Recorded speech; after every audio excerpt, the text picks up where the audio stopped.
This is modern homesteading. Alright, so we've got big logs to move from the big tree that Mrs. Wranglerstar and I cut down last week, and we've got the tractor for another day or two, so we're going to take advantage of that and see if we can't skid these over yonder. Over yonder and under a nice shady tree, so I can mill them in the shade because it is getting hot. So we'll bring you along for this today. We'll buck them into the sections and see if the Kubota has the horsepower. You ready? Yep.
So the little Kubota does not have the horsepower to drag this round up the incline, so this is where it's going to get milled, right here. It drags it just fine on the flat ground, so we'll go get the rest of the sections and line them up here, and we'll just be getting a suntan while we're milling, huh? You'll have to do them in the morning.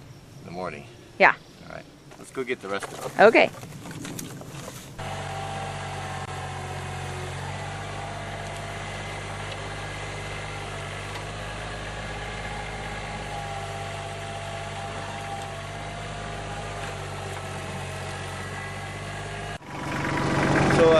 So when I pull the tractor back, that's going to roll back to stay out of the way, and I'll turn it around and we'll snap this over the ball on the back.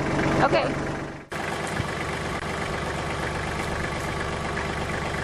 Perfect. All right, baby.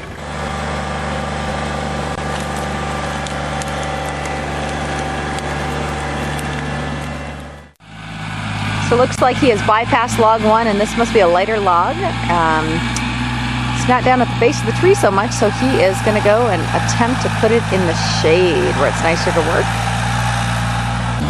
Ooh, the shade, the shade. I think that's my cue to unset the choker. You got one in the shade? Woo! Tree help, please.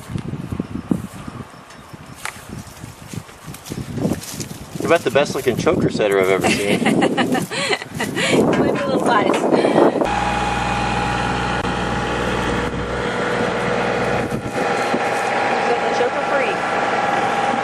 So as we're doing this, we're getting wood piles set up, and we're going to go ahead and chip all this and add to our garden.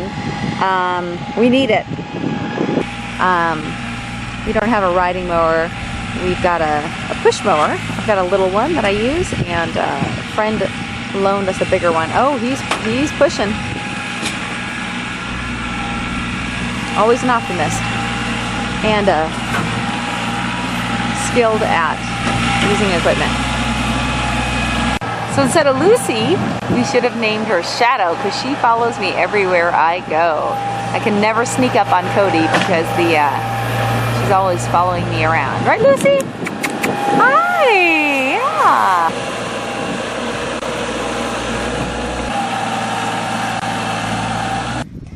So, can you spot what's a little bit odd about this tape measure? For those of you that don't know, this is called a real tape measure, and instead of having 12 inches to a foot, they've got 10 inches to a foot? Still a foot, but... It's not an inch, it's actually, it's a it's a measurement that engineers use as well as surveyors, and it's tenths, 10 tenths in a foot. And the reason why is, you know, they have to calculate so much math that the imperial measurement system with the 12 inches and the 16ths, all that is a nightmare. That's right. So are you saying we should go metric? We're not willing to go full metric, but we're willing to mess around with the feet. We're going to go with the tenths. But so how does that work when you, like, you know, if you want to cut something, then it's 5/16 of an inch? I mean, or well, I mean this. I guess I'm just using this to. I'm not going much more than 6-inch increments, you know, because this. So I want to go 6 inches over for the trim cuts for the sawmill. Yeah. And so I'm just going to go 10 and 5/10. Okay. You know, so yeah, I mean it'll bake your noodle. It's hard. If I remember the first time I saw one of these, I was scratching my head thinking, what is this? Some sort of a metric deal? But, yeah, it's tenths. Okay, go ahead. So Cody's going to go ahead and cut this at 10'6" approximately. He wants 10-foot boards and timbers, and then we're going to go ahead and clean this up before we can roll it away. And we'll get out my little chainsaw and Cody's big chainsaw and have at it. Yeah, I've got to kind of figure. So I'm not working off any plans with the timber frame, so I've got to kind of figure in my head how many board feet are in here and what pieces I'm going to need. So this particular piece here, what's going to come out of here are the overhead, the sills or the girts, and maybe a few floorboards. So that's going to come out. And so what we'll do is we'll buck this and drag that over there, and then we'll cut one more section, and that should be enough wood to finish the project. Yay! Can't wait. So there's a couple things that are really important before you get your chainsaw up and running. One is to make sure that your chain is nice and tight. If not, you need to go ahead and tighten it.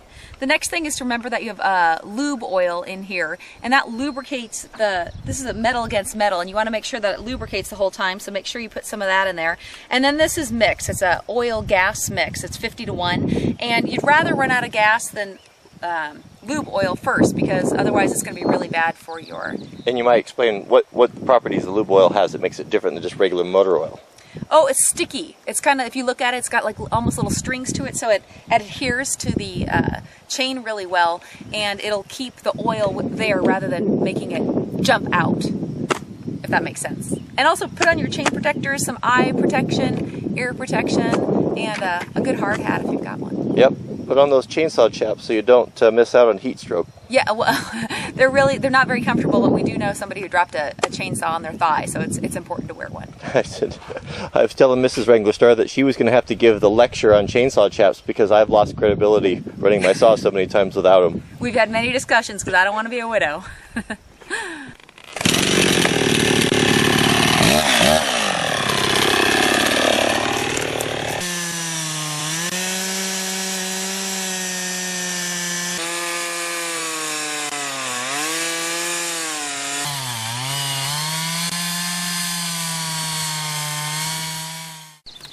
So I'm going to let Cody go ahead and finish this off because I'm worried that I'm going to run the chainsaw into the ground. I'm not as experienced as he is and don't have the touch, don't do it as often. So I didn't want to ruin the chainsaw, so let him finish it off. Okay, Mama, I think we're free. So I'm testing out a new axe today. It's the Husqvarna. How do you say it? You're Swede. Husqvarna. Husqvarna? Yeah. Which means what? Millhouse? Yep. It's the carpenter's axe. And so far I like it. Woohoo! Go Sweden! Go Sweden. Hey, Sverige! Go sheath. There we go. Who wants to come and chip? What's that? Full day of work here.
Mrs. Wranglerstar is a boss, is she not? Did you know she used to be a dog musher? I'll bet you didn't know that. What a great day. You can have your South of France and your Bentleys and your unlimited bank account and all of the things this world offers. You can have it, because I will take working next to my best friend on our homestead over all of that. What a blessing it is. And I can't tell you how happy I am to be married to that woman and how hard she was to find. And no, she does not have a sister. So, now's a good time. Did you click the thumbs up? Good time to do that. If you're finding the channel for the first time, or you're a new subscriber, I'll put over there to the left some of my favorite videos. And you can click on those links and those will take you right there. You can enjoy those. Those of you mobile watchers, I'll put the description in the subject heading so you can enjoy those as well. So, thank you for watching, and we'll see you guys on the next video.